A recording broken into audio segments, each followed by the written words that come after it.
Over at the table instead. Hold on. Yeah, sit down and put in your chair. Good man.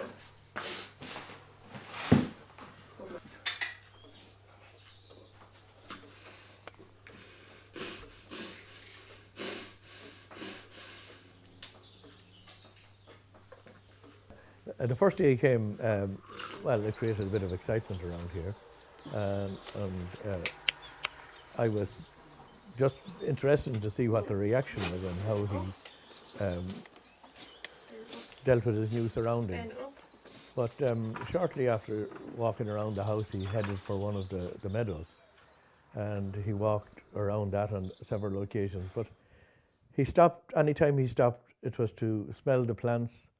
He bent down to pick up grass to smell it. He smelt the leaves.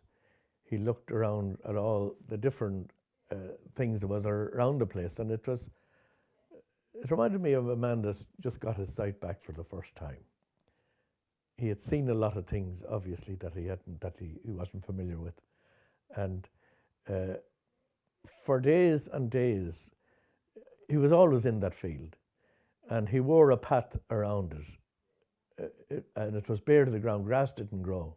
He followed that path. So obviously it meant a lot to him and he got a lot of comfort from him. But it was a wonderful experience to see that. It was clear to me at the start that John was very unhappy in his last residence.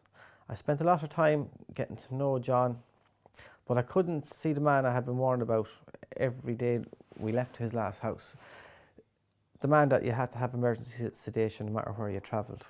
Maybe it was the peace and quiet of the farm. Did it remind him of his childhood? You know, John's life, his current life, is a testimony to the fact that this model is about self-direction. It's about listening to John. It's about taking it from where he is, not from what the service provider envisages as would be better. My role with John is to get him as independent as possible in his living surroundings. So he's helping with the cooking of the food, helping with the running of the house, helping with the shopping. Also, because I live in such a close proximity to him, I know a lot of the people in the community, so I'd get them to know him, maybe get them to call up to the house. More social aspects of it. I bring him to a lot of Gaelic matches with me. I bring him over to the church a couple of times in the month. I bring him around the area, I bring him to the shops. Just even have him in the car with me, going up to my own house, going up to my family's house, people get to know him. I even used to bring him down to training there of a Friday night or Sunday night or Sunday morning. All the lads would know him going into training. So that's all part of the social aspect. So they'd get to know him, even if they met him in the shop with someone else, they'd know his name. That builds him confidence that people know him around the area, where he might never have that before, where he was. I've taken on mainly because I come from a farming background and I know a lot of people in the farm community, and where John is situated here, we're in the middle of the country, so there's a lot of people, there's farmers in the area. And plus then John came from a farming background himself, and as a child he spent his early years on a farm, so we're hoping bringing him back out to a farming life, it'll reignite his youth and memories he might have had, and good memories of, and plus getting him out and meeting people as well, and getting him out of the house and doing little chores that he might have done when he was young, and jobs that hopefully he does enjoy. John's day routine would be around the house, walking, doing the odd jobs around the house, getting turf, hanging the clothes out on the line, helping tidy up the house, helping cook and clean and whatnot like that. It's a pleasure to work with John. He's a real gentleman. He likes his walking and exercise, which would be one thing I'd like as well. He's easy to get along with as well. Other issues I suppose around it is keeping the running of the house going. You know, getting him involved as much as possible in the running of the house. Like everyone, some tasks he likes, some tasks he doesn't like. So, you know, when we go to the bog in the summer, the bog isn't a big hit with John, so the turf have to be lifted at the same time, so we have to try and work around that somewhere or other. But then other tasks he quite enjoys. You know, doing the washing or whatever, he's no problem with the washing, helping out there, or, you know, feeding the animals or whatever the case may be. He loves doing all that stuff. At 13 years of age, John was institutionalized in a psychiatric hospital in Mullingar. And what this meant for John was that he went from living at home with his loving parents and siblings to suddenly living on a ward in a hospital with quite a high number of people. In the ward that he went into, there was 30 other young people with comparable support needs. So for John, he went from having kind of his breakfast in the morning with his mother to sitting in a dining room with 30 other people waiting to be served, and really basically struggling with that major life change for him. Somebody like John would have been on a lot of major tranquilizers and sedatives. John would have spent his days in a day room. So here he is up, and he has a long stretch of a day in front of him with not really a lot to do. So John would have engaged in a lot of pacing around day rooms. If the weather were permitted, there was an enclosed area outside where John would have gone around, but it was very soul destroying for any young person to have that experience at such a critical formative time in his life. So essentially John was deprived of the normal social patterns of daily living. And I suppose, like I say, his family did what they thought was best at the time. But sadly for John, that meant that he missed out on an awful lot. So John, the person-centered wing of Mauritia, were asked to embark on the period of discovery and to try and work towards giving John a life that he so richly deserved, a life of his own. What we know more than anything is the importance of relationships. If you asked any one of us what was the most important thing to us, we would mention our family, our close friends, our neighbours, the people that we relate to every day. We're all social beings, and while John is a gentleman with autism, it doesn't take away from his humanity, from his sense of social need. One of the things that strikes me that works best and with not only John but a lot of other people that the person-centered wing provide direct supports to is the importance, the fundamental importance of the individual relationships that exist between the direct support workers and the individuals they are providing support to. Well, when I started with John in the beginning, I never worked in this job before, but from early on in the job, I did see that we had a relationship, and anytime I said to John, we're going anywhere or doing anything, he never ever had a problem coming with me, and he seemed to enjoy my company and I enjoyed his company. So early on I knew it was a job I enjoyed, and I knew John was a man I could work with no problem.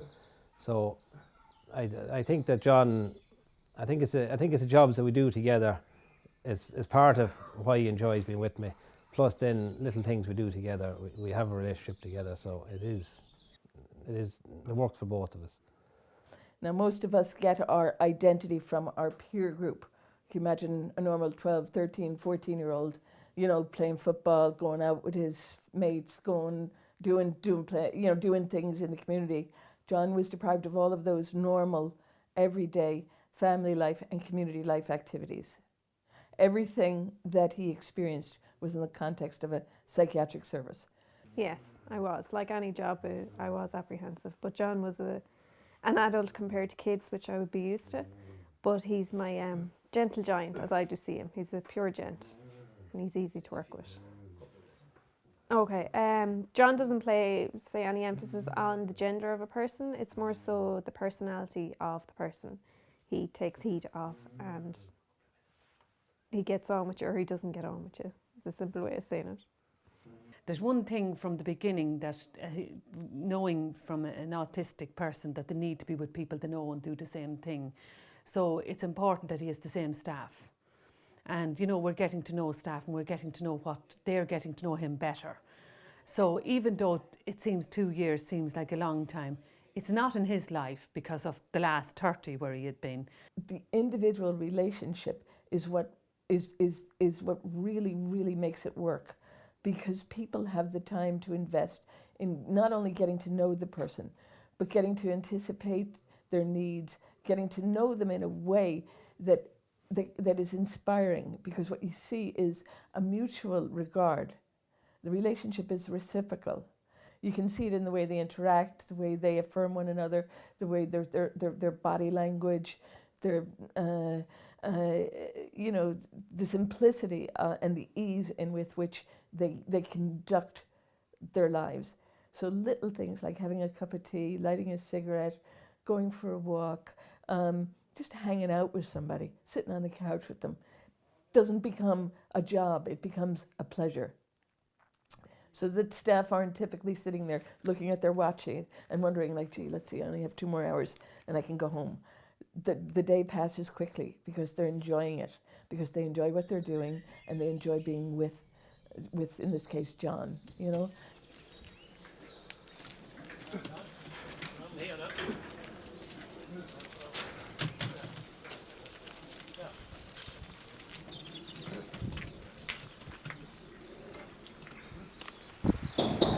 No, you come head up here, John.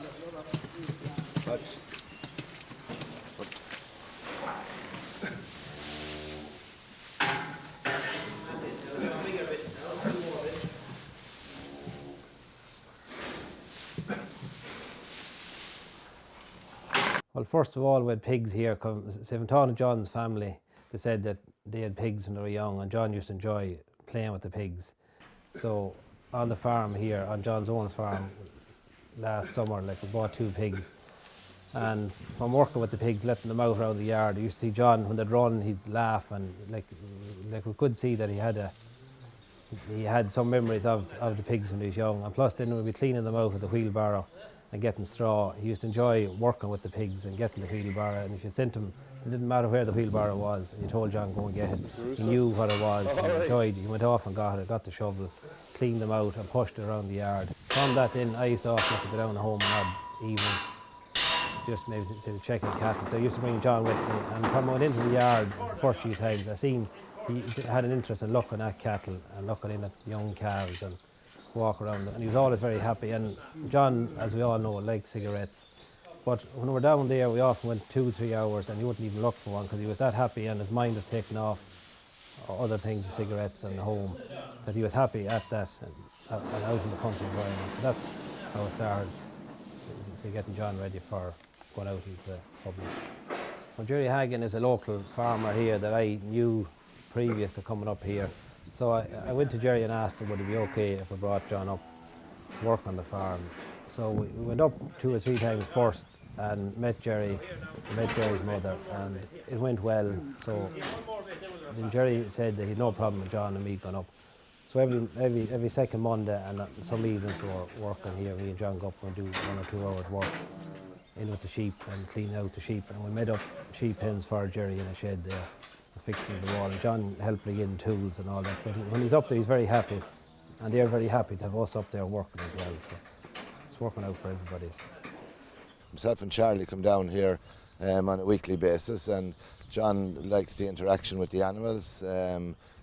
We had pet lambs here earlier on, some foster lambs, and we feed him with a bottle. He got great enjoyment and satisfaction out of that. I think it gives him very much a purpose and a focus to do certain tasks here on the farm. You know, at the moment we have our cattle in for the winter, and there's chores like feeding them and bedding them with straw and all that. And he likes it, and he seems to get a lot of satisfaction out of it. Whatever is going on, John is very much liked in the community. I think he feels part of it. I was talking to the lady in the little shop next door, and she enjoys the interaction of John coming in and out a few times a week to the shop for his groceries.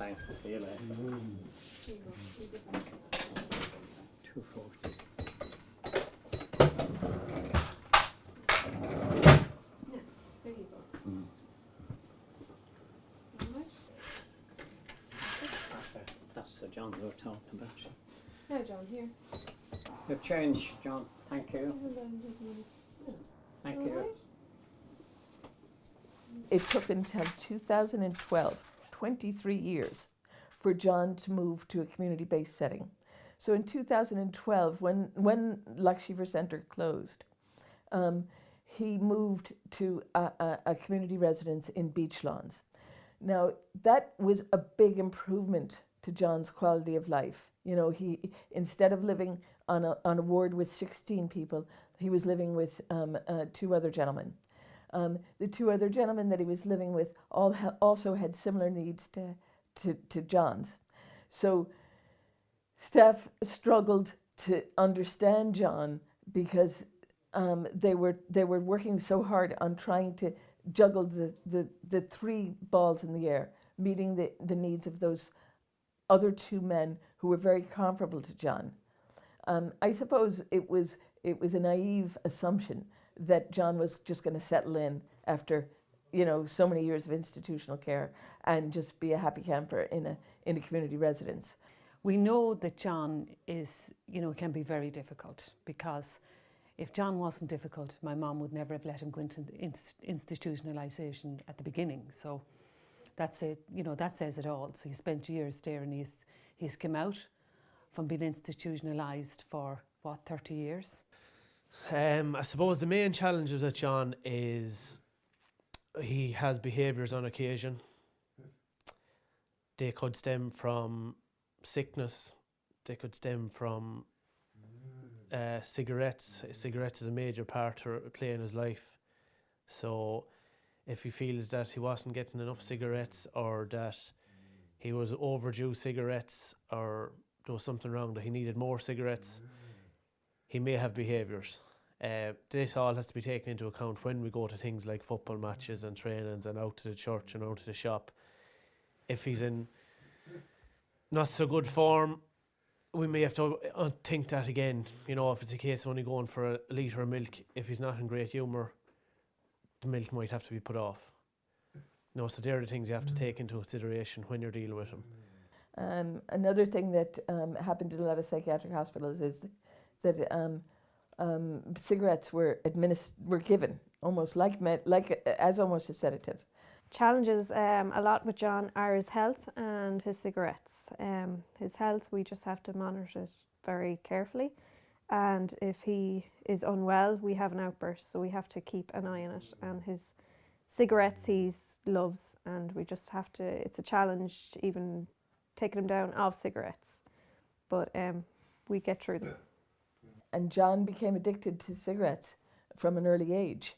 And this had a deleterious effect on his health. He has chronic health, chest respiratory problems now. John is a quiet man when he's physically well, but it is a huge challenge for his team to keep him well due to his COPD and his deteriorating health.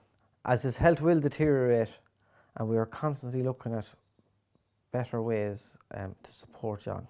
John it takes a special kind of person to look after John, really, that has patience. Also just being around the house for him, you know, because he was in a place before this where he mightn't have had that social interaction with people on a daily basis. So, you know, people where he was before might have been running around different clients. Now he has someone one-on-one all the time. So that's very good for his confidence as well, have a chat to him. And he does enjoy different things we get up to, you know. Sometimes when we sit down and we eat at the table together, you just see him laughing and looking over and laughing, you know, and that's maybe something he didn't do a lot when he wasn't here. So all them little things, you know, I think is important. Now we understand behaviours of concern a little bit better. In the past, people blamed the person who did the behaviour, who engaged in the behaviour. It was as if they were deliberately bold or bad or willfully, you know, difficult, when really they weren't. They were just trying to have their immediate needs met. Okay? Now we have an understanding and a compassion and a way of anticipating John's needs so he doesn't have to boil over before he has his needs met. Do you know? I'm hoping he's happier here. John is going on 2 years here now, isn't he? And, you know, John is John, and he has got a lot of the time it's all John wants is a cigarette and food. So sometimes it can be difficult to tell, if I'm honest. But yeah, I'm hoping he's happier here. There's more for him to do here. He like, it lends itself to a better lifestyle for John. But does John realise it? John has came down with a lot of medication that he was on in Mullingar, which is a good thing. That's a very good thing. It's very positive. Well, I suppose at first when I said that I was bringing John home, and it was a totally different job, and I didn't know what myself was getting into. But when I brought John home, they all first of all said how good looking a man he was, and he had lovely hair. Of course, I mean, I haven't got it, so maybe that's why. But he always was very friendly in the house, and he shake hands with them when he goes in, and he smiles at them. And at this stage now, he's half accepted as one of the family, or is accepted as one of the family. He comes in and he sits down. If we're having dinner, he has his own place at the table, and he's just one of the family at this stage. John, I often think, coming up to John of a Friday evening, it's peace and quiet sometimes. Because when John is here on his own and things are going well, he's a pleasure to work with. Well, just my own thoughts, like when I probably started with John first, it was a role that I never done before, but I did, and I have really enjoyed working with John, and I have no issues bringing him anywhere. And I do think John is very happy when he is with me, and anytime I'm saying we're going somewhere, I say, John, I'm going to lock up, we'll head to the car. He's always out before me and sitting in the car. He's mad for road, and sometimes we're going the road, if there's a song on the radio, or even if there isn't, he'd just start humming away songs to himself. So, I mean, that to me tells me that he's very happy. And, you know, your direct support staff now, you can give testimony to how well that has worked. And we need only look at John and look at his lifestyle to realise that finally John has the supports he needs to have a decent, dignified, enhanced quality of life. We're always looking for something better, but at the moment, this is as good as it gets. You know, like I can't envisage a better way of doing it for John than the current way.